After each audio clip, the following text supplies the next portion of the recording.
Say hi, Oliver. Say hello.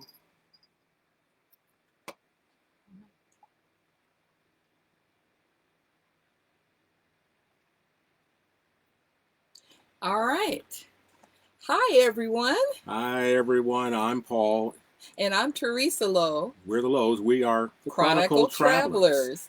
This is our first time on Go RVing and the Facebook Live format, so you'll have to bear with us, but we're going to do our best. But we're not new to RVing. We've been doing this a while, and started off for me initially being adventurous, renting Jeep to go into the high country where I used to work up in the Central Valley, and I used to go to the mountains. And when she and I met, we decided to go up there, and she said, "I'm not sleeping on the ground," and thus began our adventure into RVing, travel trailers, basically. Yeah. So, yeah, we started about that. Yeah. We started with the tent thing. I'm like, that is not going to work for me. So basically, we got into RVing and we love it. We absolutely love it. We started with a tent trailer. Yeah. You know, I took the whole summer, decorated this beautiful pop up. It was gorgeous. 25 feet long, king beds. I had the whole setup. It even had a bathroom, right? But our very first trip, you see this little critter here? This is Oliver. It's our road cat. He went with us on our very first trip, and we hit a bump in the road, not just figuratively, but literally. And there went that trailer. Axle went right through the floor, destroyed the trailer.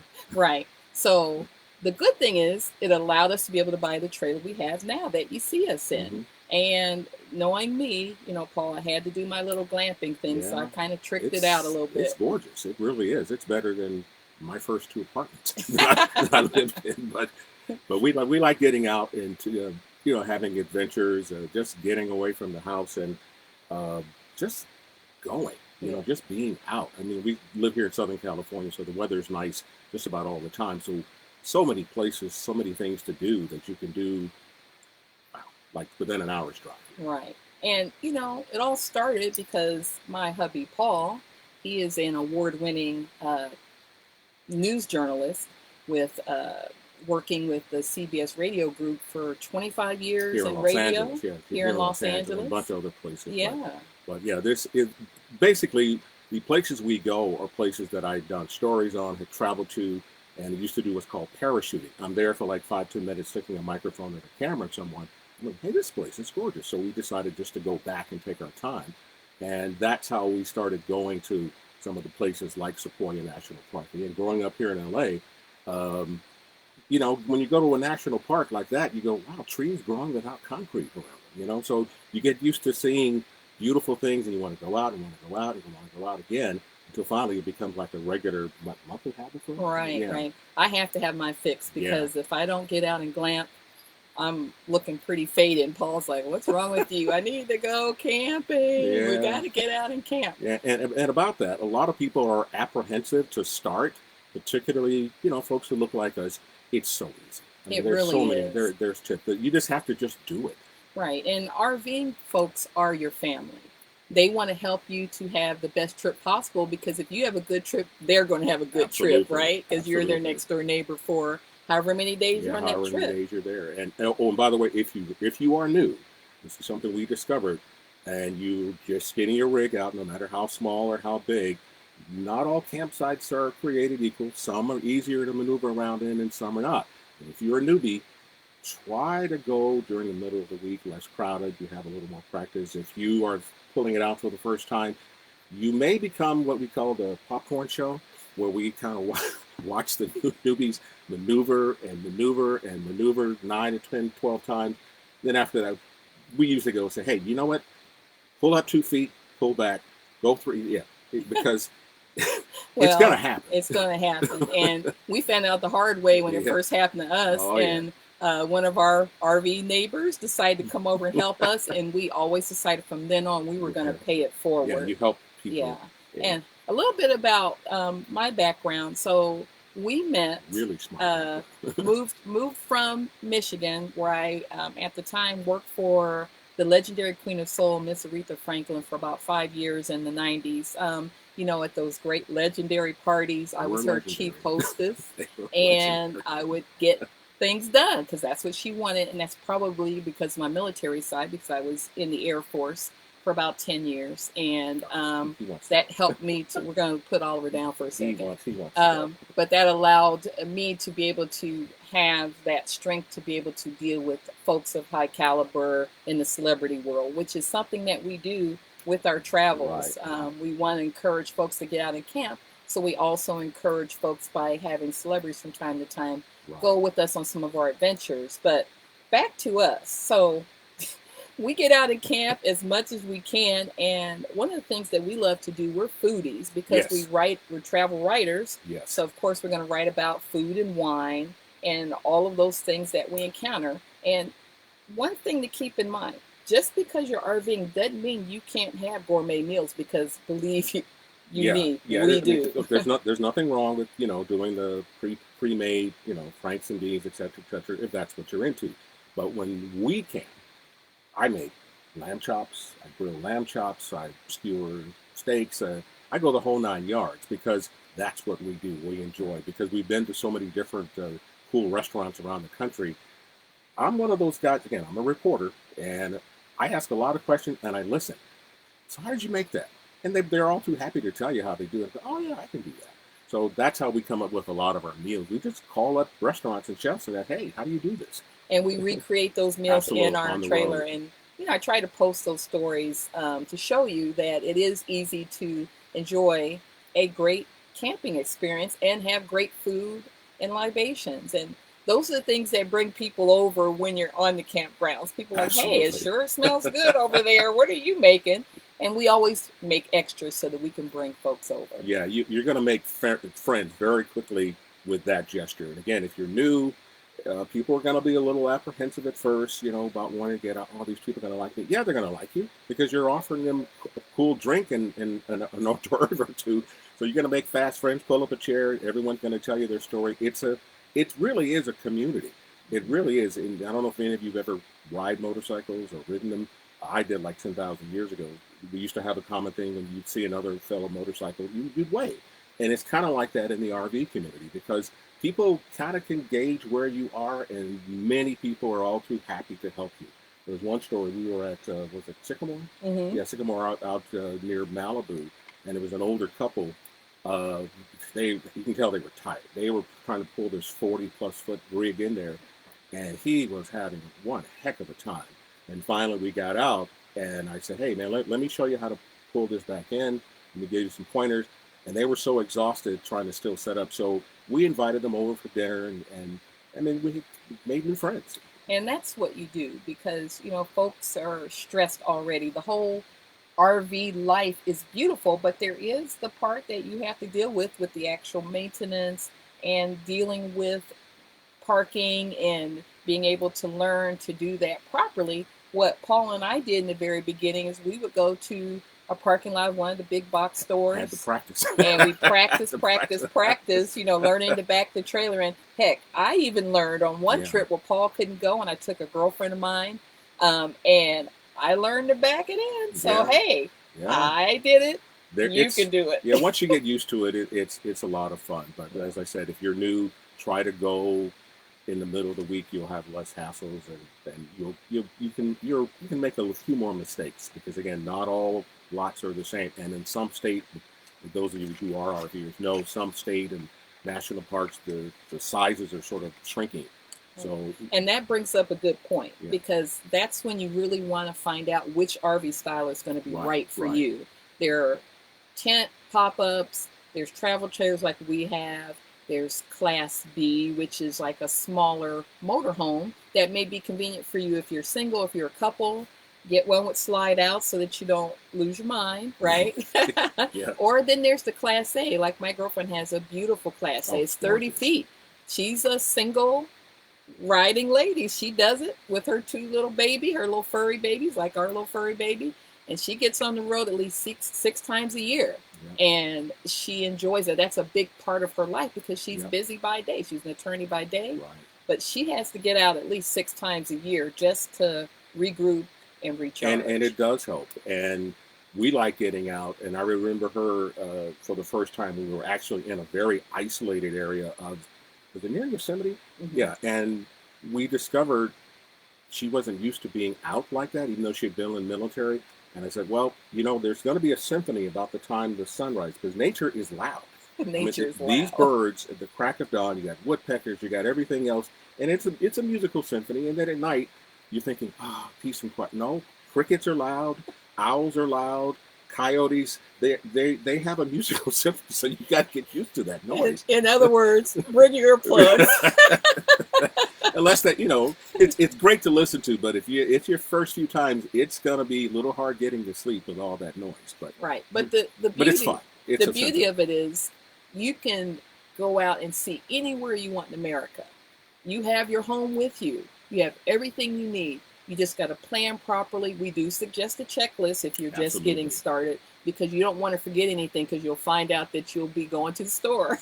If there's one around. Right. If there's one around. But, and then there's places along the way on your destination. And keep in mind, the drive getting there is part of the destination. Yeah, one of the coolest spots we stopped to, she had never been there before, but I used to work generally in the area. We went to Sequoia National Park. I mentioned that one in Yosemite, but one of these little tidbits, people don't know that the first superintendent, the guy who actually policed it, was a black guy, black soldier, guy by the name of Charles Young. This was like in 1904 and so on and so on. And then the people who were also policing the national parks here in California were Buffalo Soldiers. It was their job to map out the parks, to police it, you know, from poachers, and to kind of be there to kind of protect the indigenous peoples from any harm. So that was their job, and there goes our cat. So that crash you just heard, our cat is getting into things already. He's discovering the territory in the trailer, refamiliarizing himself. This is his go bye-bye place. He loves to be in here. But one of the things that you can do when you go to parks like Yosemite, they have actual recreations of the Buffalo Soldier story. Cool show. It's in the summertime, so check on the website for the national parks and look up Yosemite and Google Buffalo Soldiers, and you'll see that they do a reenactment every year, and it's pretty profound. It's very powerful. Yeah, the year we went, we actually got a tour by Ranger Sheldon. Yeah. I don't know if you know who he's like, the most famous ranger there. He's been featured with Ken Burns and the story of the national parks, and he was also Oprah Winfrey and Gail's guide. So anyway, of course we said, hey, we want you to tell us where to go to, and he did. So it's fun. The folks there are so friendly. No matter who you are, you feel like a celebrity because they make you feel special. Now the thing about Yosemite is, if your rig is too big, you can't. They won't let you in. You have to park, away and then drive in. So if you have a rig to pull a smaller vehicle, again, we detach because we like to go off-road, and I like going into the high country when we go to places like Yosemite. We'll set up outside, but I like to go all around the park because it takes you at least 2 days to drive through it. Not just the valley, but the valley floor is really only like 7 miles. Yeah. This park is like as big as most states. It's gorgeous. So it's fun to go out and do these kinds of things. And I've always said, from covering news stories, man, America's a really cool place. It's to be enjoyed, it's to be seen, and you got to share. You got to tell people how cool this place is, this place we call America. It's fantastic. And the best way to see it, believe it or not, is, in our view, just getting in a travel trailer or an RV and just taking time to look at it. Right. Not only take it there, as soon as you get there, start taking pictures. Take it in, and enjoy. Wow. Again, the first time she went to go to the park we frequent all the time, Sequoia, you look at these trees and you go, man, these are huge. And you realize just how insignificant, how small of a part of the world we are. But you appreciate that nature is so beautiful. It is. And you will get hooked. Believe Absolutely. you me. Like I said, I started having withdrawal symptoms after about a month. Where are we going? Let me plan my food. Yeah. And that's one of the things too. So back to our checklist, right? Yes. There are 2 types of camping that you can take advantage of. One is called full hookups, meaning that when you go to an RV park, they have electric, they have what we call a dumping station, which is connected right to your lines. You have sewer lines. Mm-hmm. Just like in a house, you have everything. You have working showers, you have a commode, you have a refrigerator, you have an oven, microwave, all the accoutrements of home you have in your RV. So you want to make sure you plan accordingly to have everything you need. So full hookups saves you time because you don't have to do what we call, you know, fresh water, you know, where you have to like load your trailer with water. And you have to make sure you have power. So then we get into off-grid. So that's what comes up next. So you have full hookups and you have off-grid. There are advantages to both. Like full hookups, you have beautiful resorts, you have all the things that they offer directly there, but then you can go out and adventure on your own and see what's in the area. But then you have what are called dry camping situations. That's what I love. And those are the ones that people tend to really love because you're closer to nature, right? You're right in the thick of it. You're in the mountains. You're on the beach. You're doing all the things you love, but guess what? You have to bring your own energy. You have to bring your own energy. So that's where we have. Yeah, we have solar. You know, and there's so many portable solar stations that you can use now, and you have to make sure that you keep your power going. And if not that, then you have a generator. It could be a gas or diesel generator that will power everything you need. Yeah. One of the coolest places we last went to was Joshua Tree. And I know people think, why would you want to see a bunch of rocks? Well, wait till the night comes. Try to pick nights where there's full moons. These rocks, yeah, they kind of move, you know, in the shadows. And we were there. We were there. We happened to catch a thunderstorm. And there's nothing more amazing than being in an open desert with a thunderstorm just over the. Oh my God! It was beautiful. It was the lightning strikes, the rocks shimmering off the lightning. It took my breath away. And then once it cleared at night, the moon came out. It was the most beautiful thing ever. It lit the whole area. We watched outdoor movies. We had popcorn. We had slushies. We had our dessert, and we sat outside under the stars. There's nothing that compares in real life to that. I'm telling you right now. Yeah. That's just something you want to do. And, you know, we have our bucket list destinations that we haven't tried yet. One for me, I want to go to the Essence Festival. You remember the movie Girls Trip with Tiffany Haddish? Not doing that. Yeah. But we do want to go in our RV and go and attend the Essence Film Festival. And it's so much fun. So that's something that's on my bucket list. Paul, what's your bucket list? My one, I want to go back to Whistler, Canada, because I enjoy skiing, and that's some of the best skiing on the planet.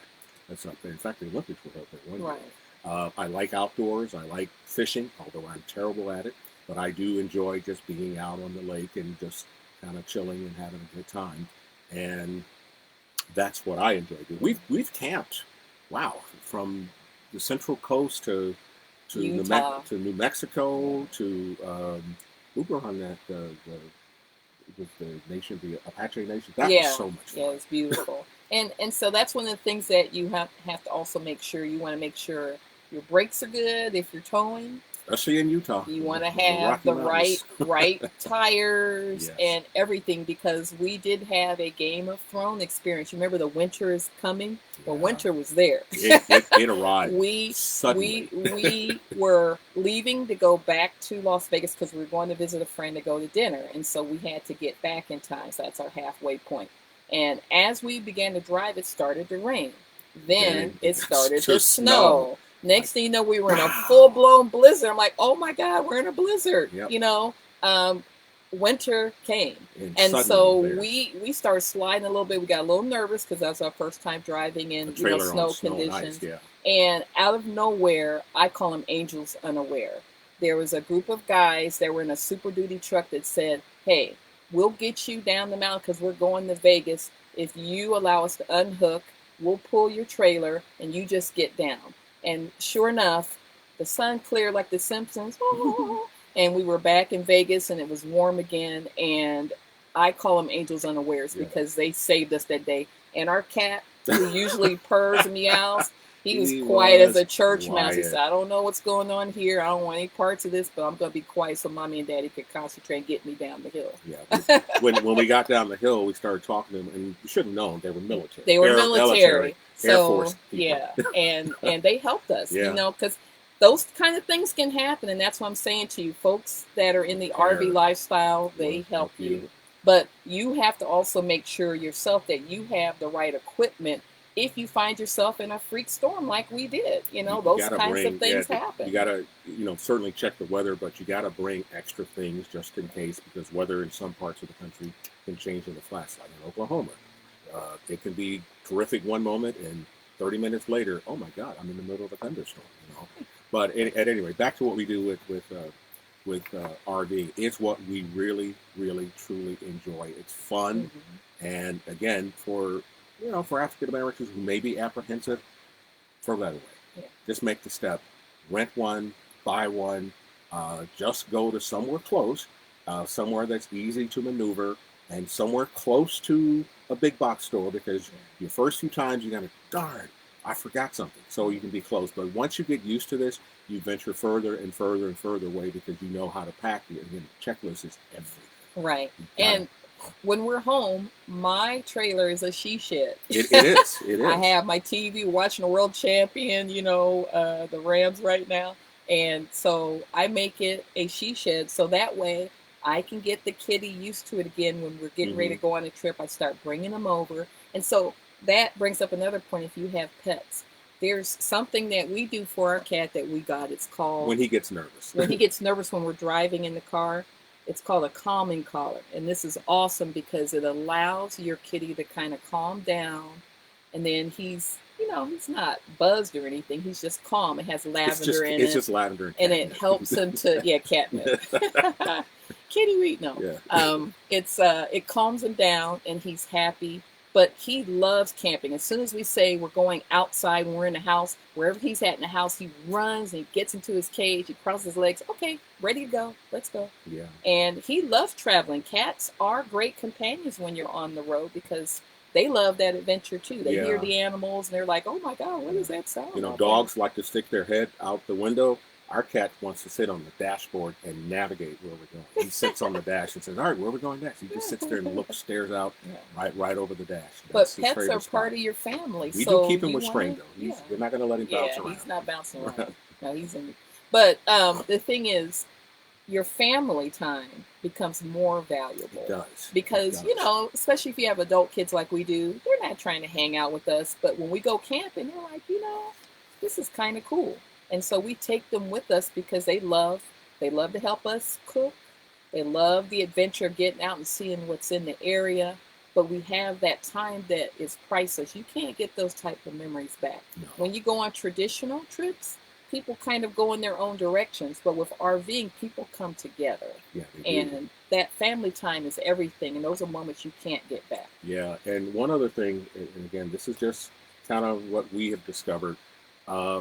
Once you're in the RV community, we're kind of nosy. We want to look in your rig and say, oh, wow, what's in there? And so, kind of keep it kind of tidy, because it's not a matter of if, it's when they're coming over to say, oh, you have this and you have this. So, yeah, that's going to happen. Everybody's going to look in everybody's rig to see what you have so they can get as much and better. Oh, I could improve that. And vice versa. We have learned so many tips doing that. Again, but you got to make friends first. Right. But people are all too happy to share, oh, I have the latest 3,000 so-and-so solar. And I go, oh, okay. We got to get one of those. Learn something new, yeah. We got to get one of those. But the other thing that you want to keep in mind, too, as far as your adventures, if you're someone that wants to go beyond the space that you're at your campsite, plan accordingly. If you are towing, then you want to make sure you have the right vehicle with the right weight so that you don't have a blowout or anything like that. If you are driving, then you want to attach the right vehicle for that. There are vehicle weight restrictions that you have to look at and make sure you have the right vehicle. Also, if the vehicle is able to be towed without being on a platform, because some vehicles can do that. But you need to find that out quickly so that you don't ruin your transmission on your car or whatever you're towing. If you're towing a vehicle and it says towing capacity 15,000 pounds, that does not mean tow, try to drag 15,000 pound rig behind your truck. Cut that in realistic terms, cut that in half and you'll be fine. Try not to get around. Right, because even with our travel trailer that we have, we pull it with a Ford Expedition. This is a really light rig. Yeah, this is a very lightweight rig because we wanted to try this out to see if it was something we wanted to continue to do, and it's really worked for us. because we don't have that fear. Are we pulling too much? Yeah. Because you also have to add in what's called your gross vehicle weight. So your trailer empty is your dry weight before you add all of your goodies and fun stuff. And when you add those things in, then you get into your gross weight. So you don't want to go over whatever that is. Right. So you want to make sure that your towing capacity for your vehicle can handle what you're pulling, so you don't have an accident that's something that you can avoid. Right. Yeah. You don't want to get stuck and have to get road repair, because that could be $1,000. Well, speaking of that, yeah, you want to also make sure you get the right types of insurance. Yes. You know, so you get additional riders where you may get, like, let's say AAA Premier, or you may get Good Sam, or any of those. You want to look into those things for yourself and see which membership will work for your needs. Right. And you need to have it. I'm just telling you, because it has happened as we've had a blowout, tire blowout. A tire through the floor. Well, yeah, the first trip. I don't want to think about that one anymore. Oh, yeah. You know, stuff's going to happen. But having that service saved us hundreds of dollars, thousands of dollars possibly, you know, because you could be in the middle of nowhere and they've got to be able to get to you and get you to a safe spot. You know what? Yeah, we've talked so much, we've run out of time. I know. But you know what? We hope to do this again, and we've had so much fun talking about our RV adventures. I didn't get to half the stuff I want to talk about. Well, you still got a few minutes, maybe. If there's something else you want to talk about. I just want to let people know you got to get out. You just have to take the step. The best adventure starts with you. Just get out there, go, rent, buy, just take the trip, and you're going to get hooked. Right. Well, that's a good point that you bring up. So before you get started, we strongly encourage you to visit RV trade shows. Oh, yes. You will find out which style is right for you. Walk through every single one, look at everything, see what their ratings are, see how much it weighs, see what type of vehicle you need if you get a towing one.